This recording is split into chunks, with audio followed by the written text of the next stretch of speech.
Great, Christoph. Thanks so much for the introduction. Hi, everyone. As Christoph mentioned, my name is Kate Roberts. I am calling in from Portugal, originally from the US, but have been living and working around the globe for probably about the last almost two decades in the humanitarian and development sector.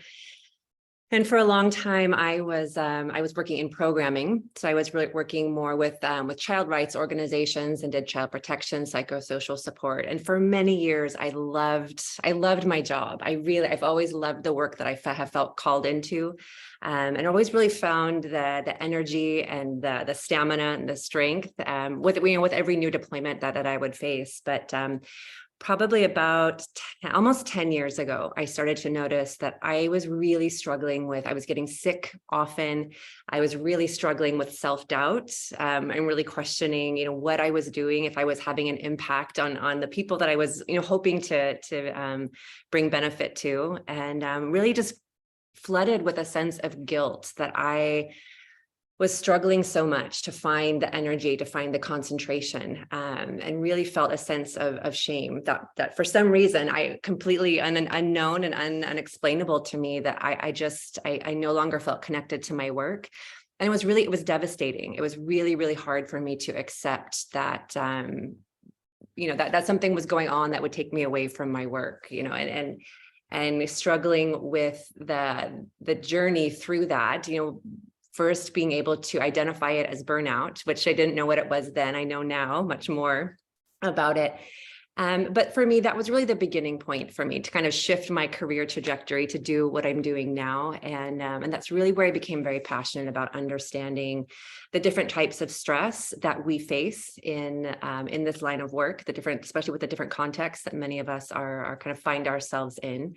And I really kind of started to explore this passion that I have for staff care and well-being. So a few years ago, I had started up my own consulting practice, initially just doing individual support, counseling, career coaching for people like us. And then organizations, I think it was the onset of COVID. I really do think that COVID has given us kind of this a bit of a springboard to really grab hold of concepts around staff care, well-being, resilience, and a lot of the topics that are often still stigmatized and where there's still a sense of fear around. And so it's been really refreshing, despite the tragedy of COVID, that there have been louder voices, more voices, celebrity voices even, that are really calling out a lot of these challenges and helping to normalize issues around mental health.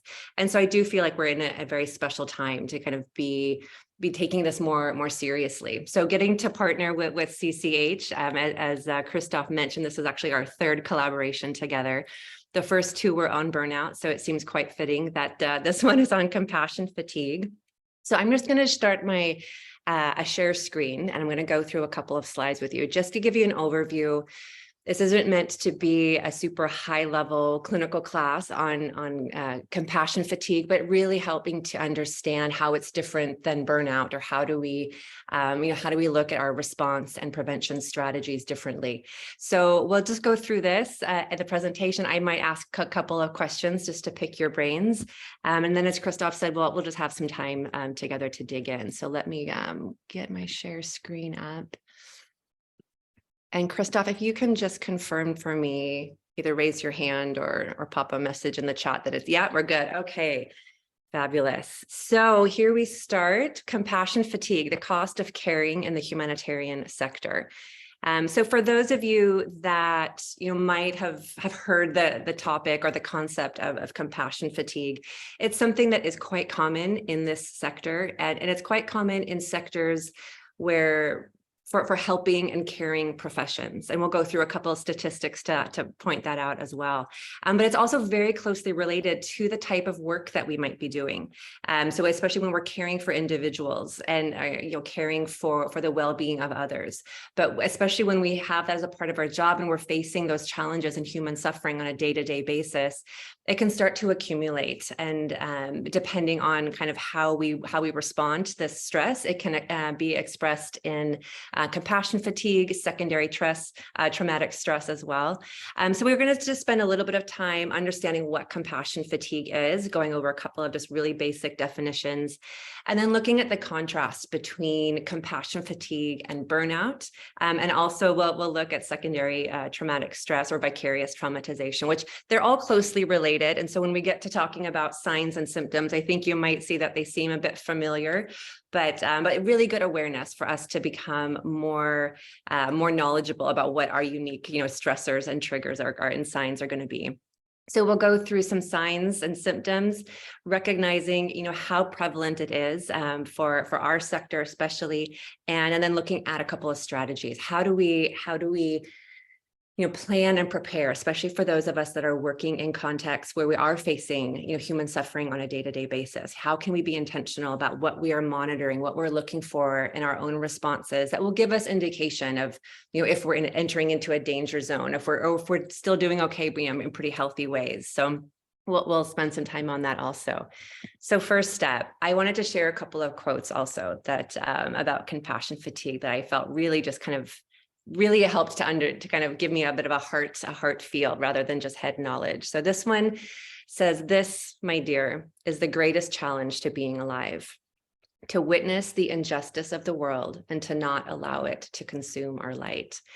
And I love this quote because I think it really does, kind of call to that intrinsic sense of motivation that we as aid workers, tend to rely on for drawing us into this line of work, and having this sense of fire, and really being able to face challenges that a lot of people might not otherwise be able to because of this certain gift or this certain kind of confirmation or calling that we have into this line of work, and recognizing that how do we face that on a daily basis but not be affected by it. So we'll take a look at how the different pieces of our work and personal life kind of interact to provide some of these contexts that we find ourselves in. So looking at definitions, starting first with compassion. So let's just understand the basic emotion of compassion. It's a sympathetic consciousness of others' distress together with a desire to alleviate it. So it's that, and I think in Latin, the words actually mean to suffer with. Compassion. So it means to suffer with someone. So to be alongside of someone. We know what this can also be a friend or a family member as much as it is, a client that you might be working with. But to have that very genuine heart response that really compels you to want to do something to alleviate the discomfort, the distress of someone else. And compassion fatigue. So this is kind of what's known as the extreme side of a stress response for compassion fatigue, that it really is very specific in that it relates to our environment and to the type of work that we're doing. It's related to the exhaustion that results from prolonged exposure to compassion stress among those who work in a caring profession. So we have the definition of what compassion is, and then this definition of compassion fatigue that just understands that, we can be giving, often, but we get depleted, and it does have an effect on us. So this is that compassion fatigue. But there's also a lesser known concept, or lesser talked about, but there's compassion satisfaction. And it's not a super well known or well talked about differentiation, but I really like that we've found this, because there's also benefits that we can absorb, or that it can be transferred to us while working in the same context that could potentially harm us in the form of compassion fatigue. But we are also able to look at ways of building that resilience, building our strategies so that we have a higher likelihood of finding compassion satisfaction. And so I want to show you just a graph of how these things kind of play together. So as I mentioned early on, burnout, compassion fatigue, and secondary traumatic stress or vicarious traumatization, they are all very, very similar, and they are all stress responses. Burnout, and we'll look more specifically at the definitions for these three in a little bit. Burnout is really more about that immediate workplace environment. Secondary trauma is the recognition that whether directly or indirectly, that we might be exposed to very traumatic or distressing events. So when in this diagram, this kind of looks at the relationship between what we're experiencing, but also how we're having to process that in our work life. And so in this kind of first set of graphics, these first three circles, that you can see that burnout plus secondary trauma leads to compassion fatigue. And this the next set of circles there shows that burnout plus secondary trauma plus compassion satisfaction then does not lead to compassion fatigue. So that's what we really want to end on later today when we start talking about how do we build compassion satisfaction, and how do we kind of do that more deliberately, more intentionally, more proactively. So this is just a bit of a diagram to kind of help show the relationship there. And let's go on. Here we go. So I want to look at the difference between compassion fatigue and burnout. But here's another quote that I wanted to share. I put these in between the slides. I really just like the way that people share their wisdom. But this is what Dr. Naomi Raymond says: the expectation that we can be immersed in suffering and loss daily and not be touched by it is as unrealistic as expecting to be able to walk through water without getting wet. And I really love this quote because I think it really helps to normalize the prevalence of compassion fatigue, of the sense of the feelings, the thoughts, the behaviors that we might be coming up against, and recognizing that it is so much connected to our context. And it's very difficult to be immersed in a context and not be affected by it. We tend to pick up little pieces. I'm a very impressionable person. Even if I'm somewhere, when I go back to visit my family who now lives in Texas, if you know anything about the US, Texas is just known for having very strong accents.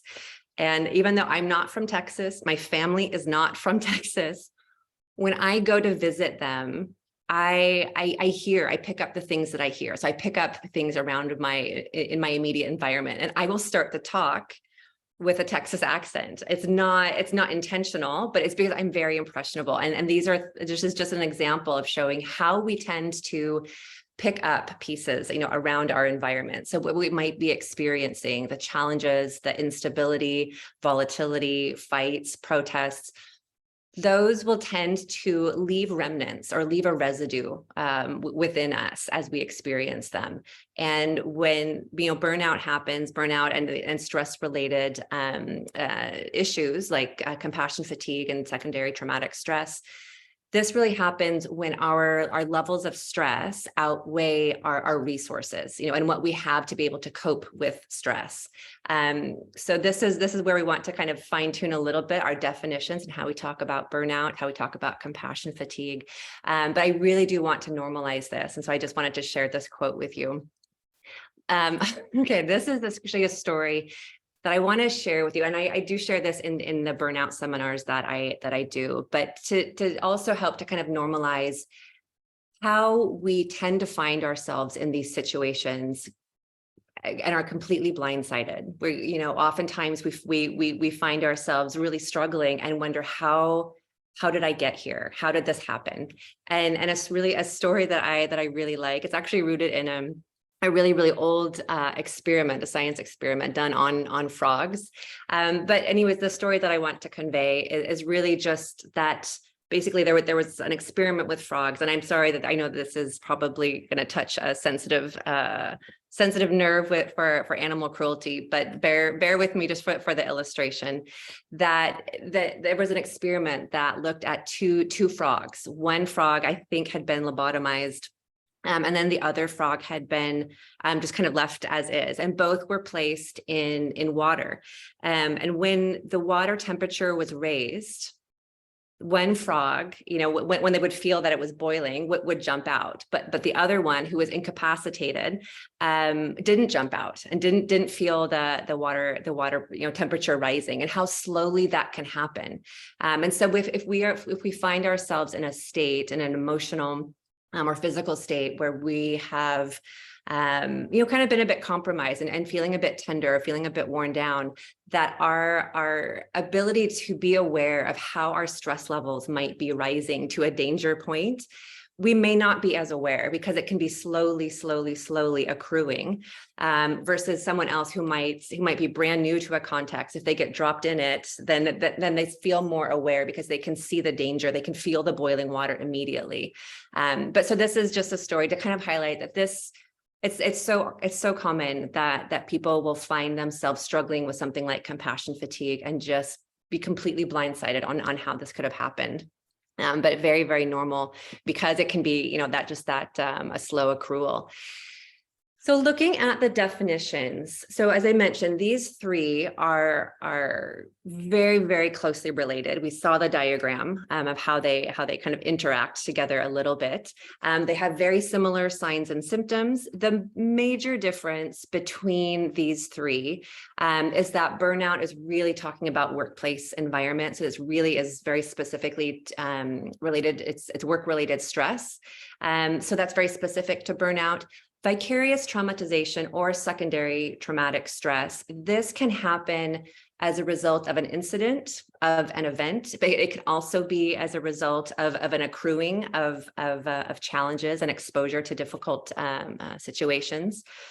But with compassion fatigue, this one is just a little bit different in the sense that it really stems from that caring profession. It's not just the workplace environment, although that's a big part of it, but it's really about the internal drive to care for someone, whether that's a client, a beneficiary, a child, an elderly parent. This does apply on a much broader range than something like burnout, which really just looks at the workplace environment. So compassion fatigue, just at its simplest, is really just that exhaustion that comes from, daily being exposed to incredibly high levels of stress as a direct result of the type of work that we do. So if that's someone who's a therapist, teacher, a first responder, military, these are people who will tend to, be called on time after time to respond to really critical incidences and really critical needs. And the services that they provide tend to be life-saving, caregiving services. So this type of stress response is really looking at that very unique relationship to the type of work that we do. So that's a little bit on the definitions and how they're different. But how you might probably, if you have experienced one, it's very likely you might have experienced another to a varying degree. And then here are a couple of examples of what compassion fatigue triggers might be. So this helps to kind of highlight that this is really about the job responsibility or the job task. So let me see, providing therapy that introduces you to extreme or severe issues, being physically or verbally threatened when you're providing care in dangerous environments, for a lot of humanitarian development aid workers, providing care to someone who experiences depression. Also, that's a common one for this sector, specializing in providing care for those experiencing death, grief, bereavement, and I would even put in there just a major life transition. So for populations, when we're helping, working with populations that have had to move, IDPs or refugees, that's also a huge sense of loss of community that people face. Let's see, experiencing or caring for someone who has experiencing the illness or death of a child or of a parent. I would include in that as well. Providing care under a heavy workload, excessive demands, or long hours. And this one screams, for me, it screams humanitarian development sector, because this is also part of what just really characterizes organizations and how we work for the needs of populations, that we're also constantly under overwhelming workloads. And it's not, this is again, it's really rampant throughout the sector, but very heavy workloads, excessive demands, burdens, long hours, and then feeling like, okay, but I still need to answer these calls from my team or from the field. And then the last one, providing service that requires you to visit accident scenes, view graphic evidence, or deal with evidence or reports of trauma. And I really liked this one and wanted to make sure that we included it because I think that this also highlights a lot of different profession groups that might not, where we might not make that connection quite as quickly. You know, for someone who works on front lines, for someone who's a first responder, it's a little bit easier for us to say, oh, okay, this is a challenging job. This is a risky job for them. But for people, I would say, you know, in departments like communications, for people who are working in advocacy, doing human rights reporting, there's also that sense, you know, where people are videotaping, they're taking pictures, they're taking down people's stories. This is also, you know, a part of how we can experience, you know, that the secondary trauma that can lead us to kind of a sense of compassion fatigue. So these are a couple of examples of triggers. I would love to pause just for a minute and see what other triggers that you might have that I know we'll have more time for questions, but I would love to just hear what other kinds of triggers or job tasks or responsibilities like this that you might have experienced or seen your friends or colleagues experience. You can message me in the chat, raise your hand. I'm watching just off to the side here. Or you could just also speak up and, you know. Also an option.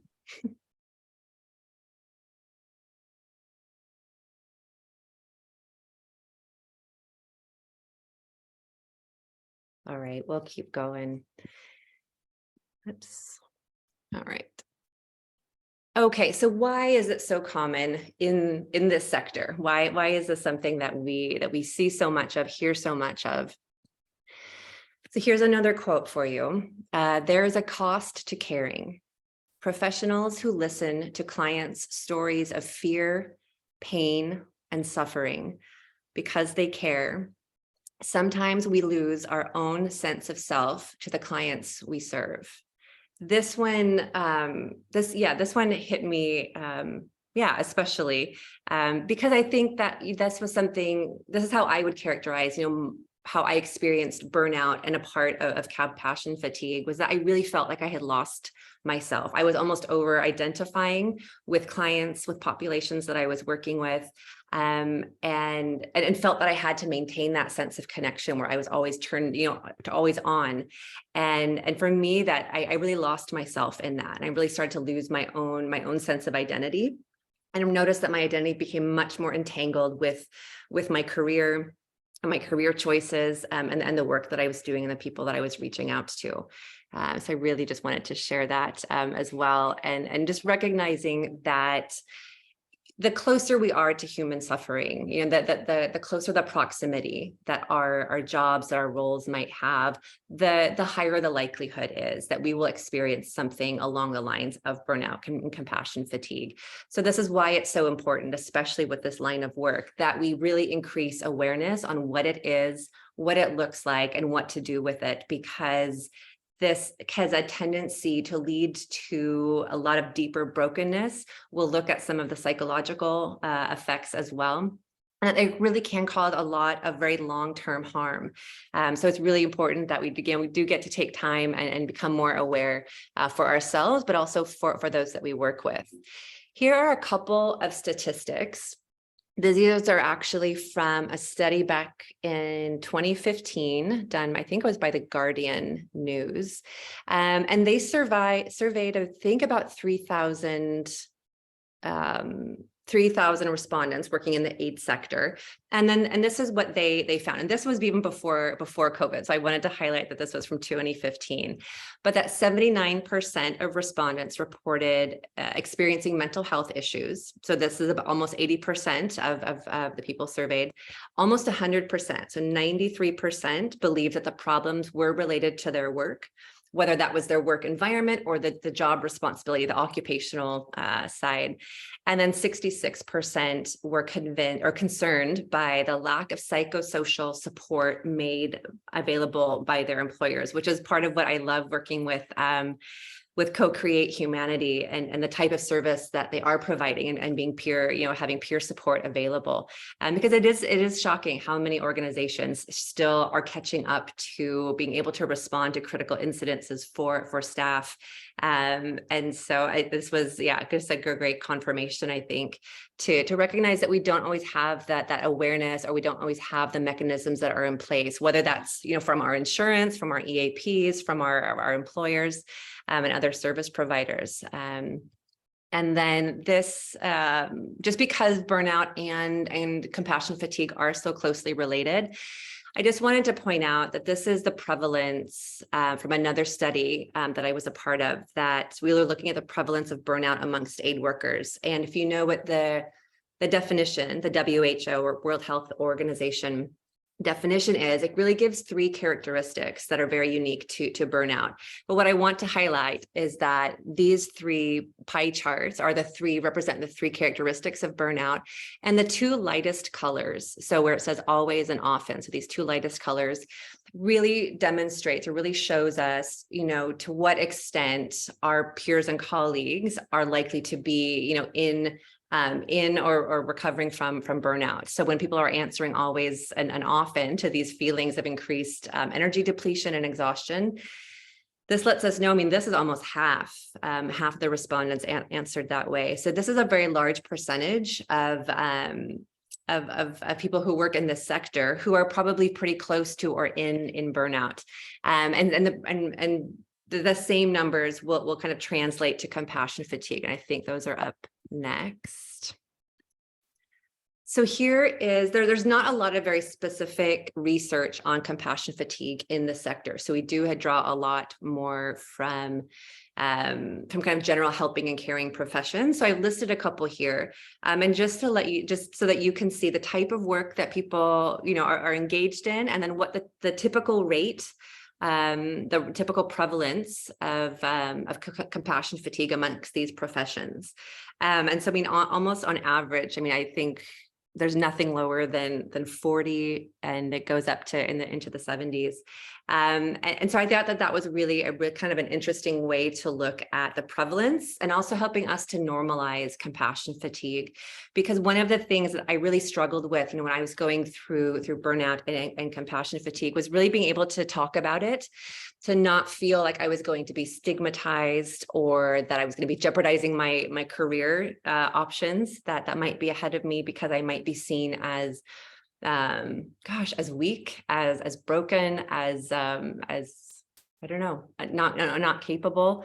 And that really hurt to think that I was to that point. But these type of statistics, and seeing these types of professions, gave me a little comfort, only knowing that I wasn't alone. That these numbers are really alarming. These are incredibly high percentages. And but I did find some comfort saying, okay, so it's not just me. There's a lot of people like me out there that are also struggling with this. So that gives me a sense of hope. Because one of my go-to coping strategies for stress is research. I love to just explore why. I want to know why things happen. This was how I coped with compassion fatigue, was we're just wanting to understand what are the drivers, what are the triggers. Because at least in my mind, I like to think that when I have that kind of information, then I can be more proactive on preventing this from happening again. And I think that there's some truth in that. I need to kind of manage my expectations a little bit, but learning from previous experiences, is really what gives us strategies, what gives us the confidence to be able to work through this as well. And we'll talk about some strategies in just a minute.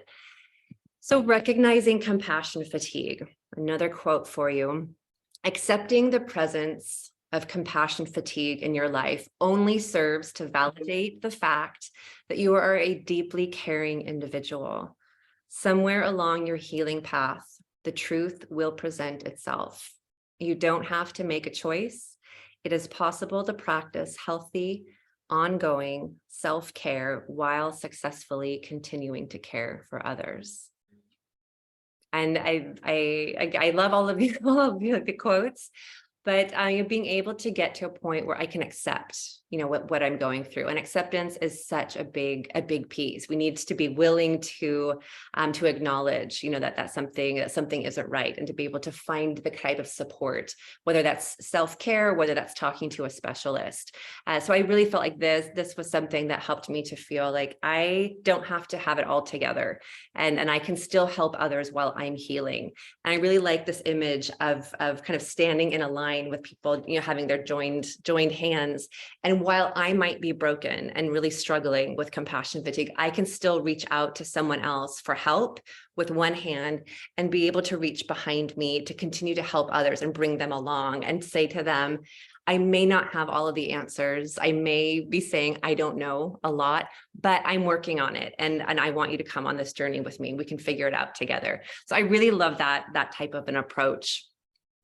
And here, let's see, what do we have? So the impact of compassion fatigue. So I mentioned this, this can really lead to very serious mental health concerns, including psychiatric conditions, because of how compassion fatigue kind of targets our sense of caring, and kind of this identity that we might have of being kind of, caring, service-oriented individuals.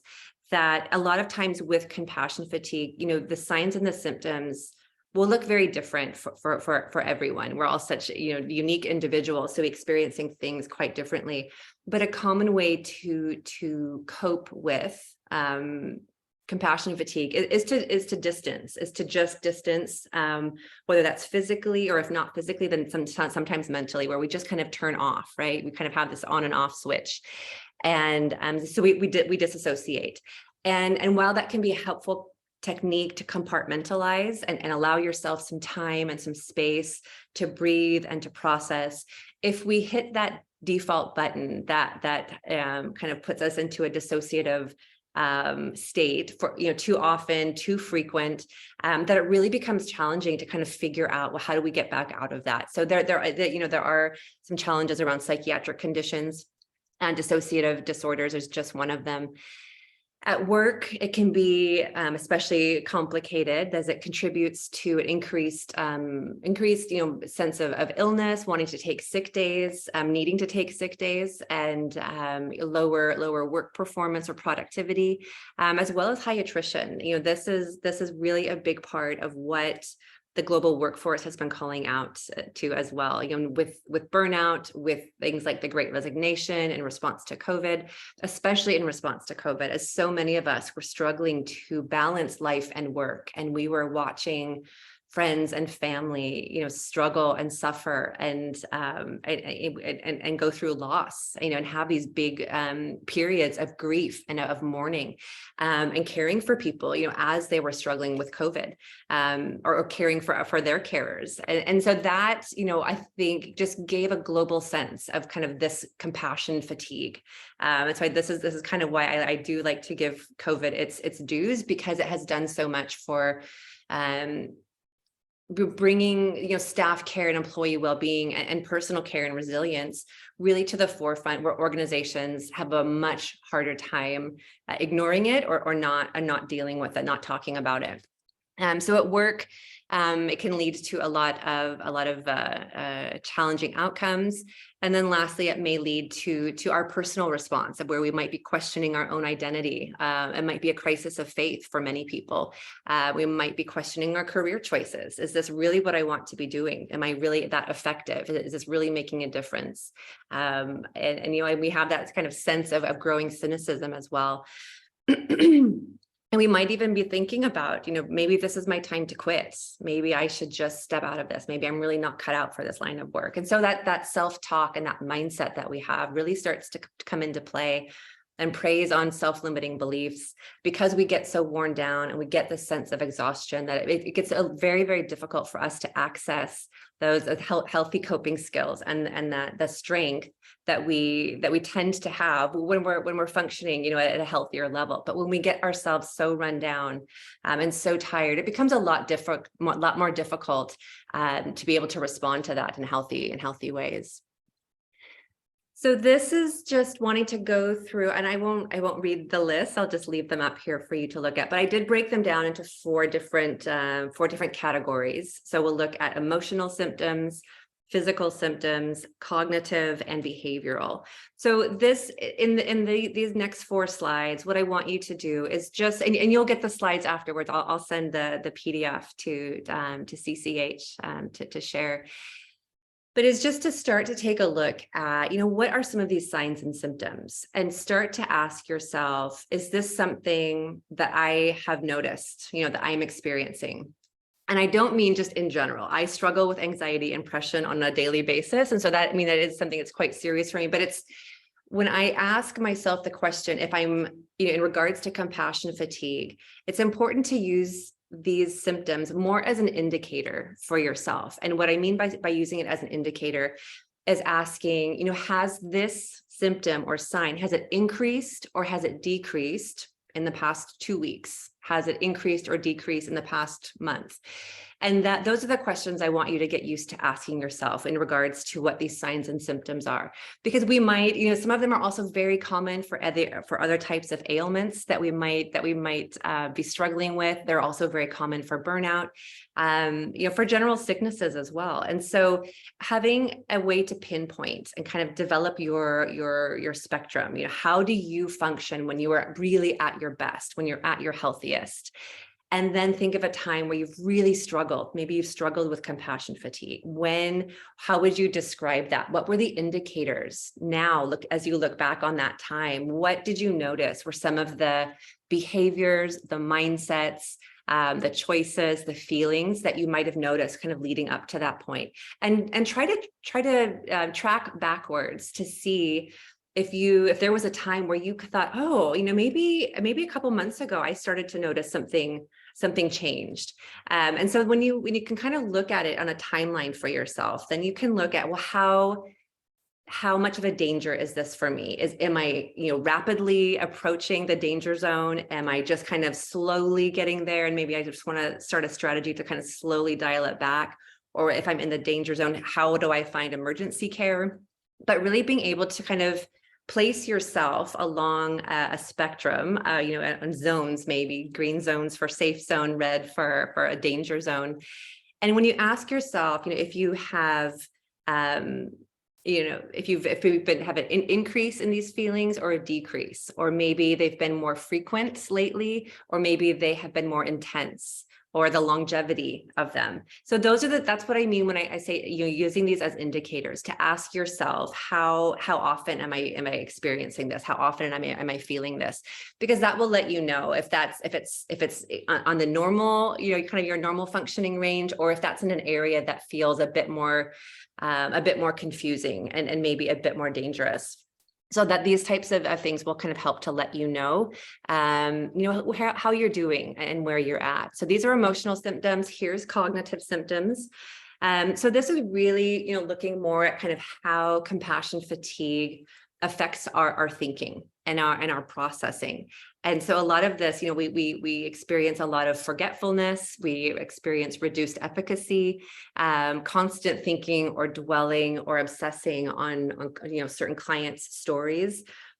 So these are a couple of this isn't a comprehensive or exhaustive list, but these are just a couple in regards to cognitive functioning to be able to ask yourself as well. And if you are having a hard time asking yourself the questions or gauging, for yourself what you have experienced, consider, reaching out to a close friend or family member, someone that you trust to give you honest feedback, and soundboard with them and say, hey, have you noticed, my behavior, shifting a little bit, in the last couple of months? Have you noticed these kind of specific behaviors? Have you noticed an increase? And you have an accountability person, have an accountability partner or a peer supporter, someone that you are, excuse me, someone that you will hold accountable as well. That was a really nice kind of relationship to be able to share vulnerably, but also support one another. So again, going back to peer support, I really love these networks a lot. All right, and here are physical symptoms. Again, these ones I don't think are particularly surprising. They're pretty common, associated with a lot of different types of illnesses. But again, just recognizing on using it as an indicator. Is this something that you're experiencing more often, more frequently, for longer periods of time, or at a higher intensity? So these are physical symptoms. And lastly, these are behavioral symptoms. I'm just going to take a quick sip of coffee. Oh, thanks for that.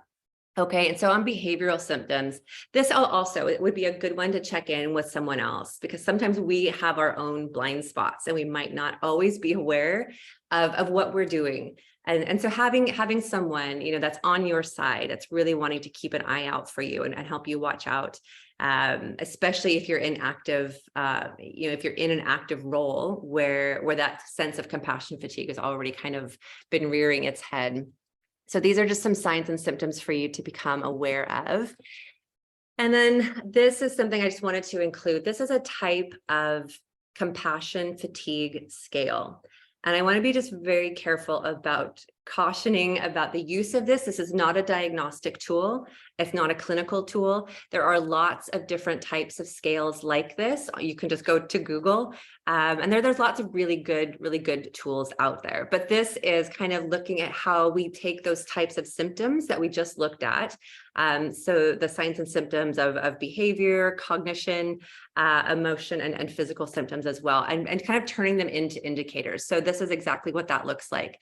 So for example, I'm losing sleep over a person I helped, traumatic experience. So I'm losing sleep, but am I losing sleep, since something particular happened? So this person's incident or experience that they had shared. And so really being able to tie your signs and symptoms to the source and really making sure that it is compassion fatigue and not burnout, because you would want to be able to treat it differently. And also, again, I'm just going to caution, this is not a diagnostic tool. If you do feel like you are in a danger zone, whether it's compassion fatigue, burnout, acute stress, anything along those lines, please do reach out to a professional for assistance. All right. And then so here we're going to get to a couple of slides looking at how do we move forward? What do we do now? And here another quote for you. Do not sacrifice yourself to help others. Increase yourself to help others. Your service and caregiving is a gift that should be nurtured and preserved. Be intentional and diligent about your own self-care. And I had to smile a little bit when I put that one in there. I am a huge advocate for self-care. I really am. But as someone who works in organizations for staff care and well-being, I do worry that self-care can become a bit of just a tick box excuse, or something that we think is just kind of, just going outdoors. And not that that's not a wonderful thing, but we need to be able to go beyond that as well. And so wanting to be a bit more intentional about understanding the root cause, kind of where compassion fatigue comes from, and then having, understanding of where are those triggers, where are the buttons that we can maneuver to alleviate some of that stress for us. So in preventing and responding to compassion fatigue, these are really basic strategies. I think these are great reminders. You probably haven't have heard them more than once. And so that's what I was kind of thinking, when I talk about self-care, I do say it very sincerely, but I say it as well with a little bit of jest, because it does get thrown out so quickly that, okay, well, you just need to take care of yourself and then it will be fine. But it's not, it's more than that. It's much, much more than that. And so it is important to prioritize self-care and to understand, the role that has, but also to recognize that there is a sense of control and a sense of empowerment that comes alongside of that. And having that, even making very, very small shifts that you think would not be meaningful, can really make a very big difference. But as long as you are the one that is exercising that control, exercising that sense of empowerment for something even as small as, I'm going to choose to drink out of a different coffee cup today, and something even very small, I'm choosing that, I'm controlling that. These are our pieces that can help to establish a sense of calm in the midst of chaos? Is it really that feeling of a lack of control is often what we're struggling with. So this is just a non-exhaustive list, but some tips for you to be mindful of. These tips and techniques are not for everyone. I can also already see probably 4 on this list that I don't know that I've ever tried. I don't know that I ever will, because they just don't feel like me, and so it's really important to know what are the best strategies for you before you need them, because when you need them, it's probably a little bit too late to have a perspective or to have kind of an analytical view on, well, what's really helpful for me. So really do take time before you get to that danger, that danger zone, to really understand what are those techniques that work really well for you. When was the last time that you were faced with such a level of stress and chaos, and what worked well? What types of strategies did you use? What did people tell you that was helpful? So kind of remembering and reflecting on those times can also help to remind us of the strength and of the courage that we have within us to be able to access support, to be able to ask for help, or just to be able to take a break and walk away if that's needed. And let's see. And then this is something I wanted to touch base on, just because we talked about compassion, satisfaction early on in the presentation. I also wanted to just put up a couple of tips on this. I really love when we kind of look more solution focused and future focused, and really looking at how we can solve problems. And so I like strategies that really focus on kind of this positive approach and kind of a proactive or preventative approach. And for me, that's what compassion satisfaction is, because it asks us to concentrate more on our growth. What are we learning out of this? And I know it can sound trite, and I know sometimes when we're suffering and in the midst of it, that's the last thing that we want to hear. But there is a reason, right? There's a reason that we say it over and over. There's a reason that it's become cliche.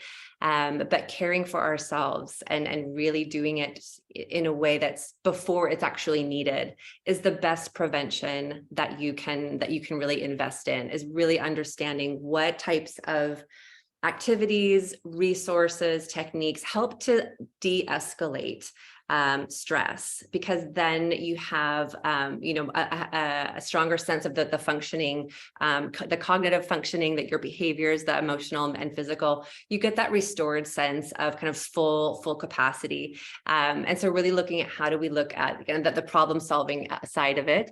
So I love some of these ideas, just being proactively taking stock and prioritizing challenges. And that's hard. I think that's hard, especially in this line of work when everything is urgent. Everything seems like an emergency. But how important it is to take time for yourself. And it's hard to create time for yourself, especially if you're on an active emergency response. But just even having small pockets of time where you can step aside and kind of reflect and take stock of, how am I doing? Where am I at on the spectrum today? Was today a good day? Was it a worse day? Should I talk to someone about this? And be intentional about carving out that time. Especially if you are working with an organization that doesn't have a mechanism for you to activate readily. Again, you're just kind of going back to what are those self-service options, and checking in with an accountability partner also. And this one I really like also, and we actually have another slide coming up that kind of highlights this, but establishing a transition time or activity between work and home. And I think this is especially important for those that are working at home, because that traditional way that we've worked in offices has been upended completely because of COVID, right? So a lot of us were struggling to figure out, how do we work from home but still have boundaries, or still be able to take care of my family while work is kind of overflowing into the living room. So whatever that means for you, that you kind of create a part of a routine or an intentional disconnect where you create a boundary to separate your home environment and your work environment, or your home time, your personal time, your family time, and work time. And so being able to segment that can also give you much more control over how exposed you might be. to different types of a caring profession. So this was one that probably resonated the most with me, was really having a very intentional transition time. So on that, I think this is probably the last slide that we have, is really, going back to that notion of switching between work and off work modes. And how important that is to create that for yourself, because it does act like a bit of a switch, and it helps to compartmentalize. And it helps to say, okay, I experienced a lot of really shitty things today, but I'm going to put them in a box for now. I'll take them out later and I'll process them. That works well for some people. Some people, need to process right away, as soon as they've encountered something or experienced something, and really being able to have that type of support accessible is important, but also understanding if you are someone who wants more time for yourself to be able to process, pull words together. I have a hard time responding to answers right on the spot. I usually need more time to kind of go away, to think, to sleep on it sometimes, and then come back. But, but really kind of using this as a piece of how you are deliberately creating your rhythm and your routine. And what are the signals? What are the indicators that let you know that you're working and when you're not working? It can be something like a light. I'll turn a certain light on if I'm working, at my desk, or something, or maybe music in the background if I'm working in a different room of the house. So I really try to be very intentional with sensory signs that help to program me to recognize, okay, this is a work time, this is a non-work time, and to help me set some more healthy boundaries with that. So a couple other suggestions here: developing rituals that help you switch as you stop and start work, which we talked about, and breath work, breath work, gratitude. These are also ways to just be able to focus on what you can control, and looking at the future as well. So I think that should be it. We're about at the top of the hour. Oh, okay. One last thing. This is actually a tool that I use with clients for coaching. I don't have the actual handout for you, but again, this is actually something that you can Google. I like this type of worksheet because, when we start talking about different types of strategies, different types of activities or exercises that you can do, people can start to get very overwhelmed because it just seems like there's just so much. There's so many things I could try. And so having a way to track, having a habit tracker is another great tool to use, and see if certain habit changes will help make an impact on this. But this one I like a lot just because it gives you things to begin doing, but also things that you can stop doing. And so there's a kind of a balance of, it's not just adding extra things to do, but it's also, okay, so what can I take away? What should I stop doing? What other behaviors or mindsets can I shift just a little bit?